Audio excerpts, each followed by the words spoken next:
निशिकांत दुबे अगर मुंबई आ जाए तो उन्हें हम समुंदर में डुबो डुबो कर मारेंगे।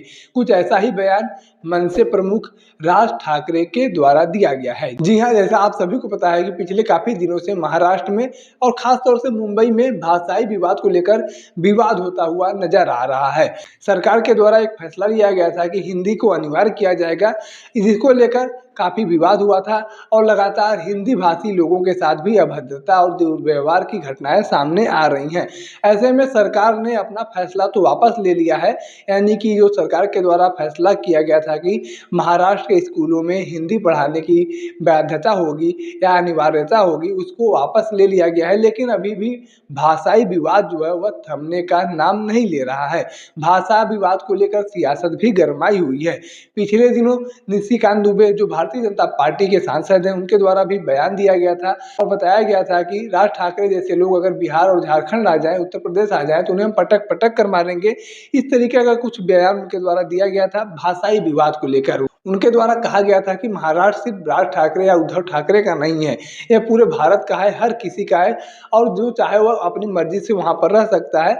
वह लोग कौन होते हैं? मराठी थोपने वाले। अगर हमें मराठी नहीं आती है तो इसका यह मतलब थोड़ी होता है कि हम महाराष्ट्र में नहीं रहेंगे, मुंबई में नहीं रहेंगे। इस तरीके की गुंडागर्दी वो लोग करते हैं। अगर वह बिहार, झारखंड या उत्तर प्रदेश आ जाए तो उन्हें पटक कर मारेंगे।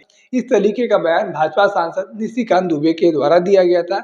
अब उसी बयान को लेकर मनसे प्रमुख राज ठाकरे के द्वारा पलटवार किया गया है। बीते दिनों राज ठाकरे मीरा रोड पर एक जनसभा को संबोधित करने के लिए पहुंचे हुए थे और जनसभा को संबोधित करते हुए राज ठाकरे के द्वारा कहा गया कि अगर हम कुछ भी बोल देते हैं वह मीडिया की हेडलाइन बन जाती हैं और कुछ लोग कुछ भी बोल दें उनकी खबरें मीडिया में चलती ही नहीं है। बीते दिनों निशिकांत दुबे के द्वारा मराठी लोगों का अपमान किया गया था, मराठियों को मारने की बात कही गई थी। ऐसे में हम उन्हें बताना चाहते हैं, हम उन्हें खुला चैलेंज देते हैं, अगर वह मुंबई में आ जाते हैं तो हम उन्हें समुद्र में पटक पटक कर मारेंगे। इस तरीके का बयान राज ठाकरे के द्वारा जनसभा को संबोधित करते हुए दिया गया और साथ ही साथ इस बात का भी जिक्र किया गया कि अगर महाराष्ट्र में रहना है, इज्जत से रहना होगा और मराठी सीखना है। यानी कि राज ठाकरे के द्वारा एक बार फिर से इस बात पर जोर दिया गया है कि महाराष्ट्र में अगर रहना है तो मराठी बोलना होगा, मराठी सीखना होगा। साथ ही साथ मीरा रोड पर बीते दिन हुए घटना को लेकर भी राज ठाकरे के द्वारा जिक्र किया गया और बताया गया कि उस दिन जो घटना हुई थी वह सही हुआ था। अगर आप लोग पानी मांगते हैं तो हिंदी में बातचीत करते हैं लेकिन मराठी में बातचीत नहीं करते हैं। ऐसे में वह घटना जो हुई थी वह भी घटना सही था और अगर महाराष्ट्र में आपको रहना है तो बड़े ही अच्छे तरीके से रहना होगा, इज्जत से रहना होगा। अगर मस्ती करेंगे तो महाराष्ट्र की मस्ती की भाषा में, महाराष्ट्र के स्टाइल में आपको समझा दिया जाएगा। महाराष्ट्र में रहना है तो मराठी बोलना पड़ेगा। यानी कि यह भाषाई विवाद जो है अभी भी थमने का नाम नहीं ले रहा है।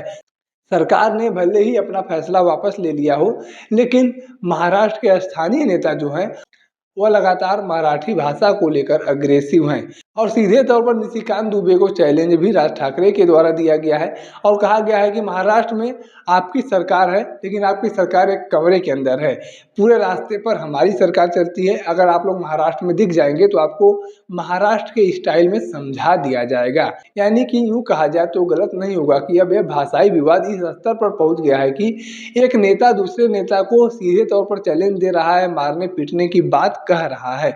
बीते दिनों निशिकांत दुबे के द्वारा भी यह बात कही गई थी और अब राज ठाकरे के द्वारा भी इस तरीके की बात कही जा रही है। अब आगे देखना यह दिलचस्प होगा कि यह भाषाई विवाद कितनी दूर तक जाता है और क्या कुछ नया मोड़ लेता है, क्योंकि यह भाषाई विवाद सिर्फ महाराष्ट्र तक ही सीमित नहीं है बल्कि दक्षिण भारत में भी भाषाई विवाद जोरों से चल रहा है। वहाँ पर भी हिंदी भाषी लोगों के साथ अभद्रता और दुर्व्यवहार की घटनाएं सामने आती रहती हैं। ऐसे में अब क्या कुछ होता है यह देखना दिलचस्प होगा। बाकी इस पूरे प्रकरण पर आपकी अपनी कोई राय है तो आप कमेंट बॉक्स में लिख सकते हैं। अगर आप वीडियो को फेसबुक पर देख रहे हैं तो पेज को फॉलो करें, यूट्यूब पर देख रहे हैं तो चैनल को सब्सक्राइब करना ना भूलें। साथ ही साथ आप हमारे पेज को, हमारे चैनल को इंस्टाग्राम और ट्विटर पर भी फॉलो कर सकते हैं। धन्यवाद।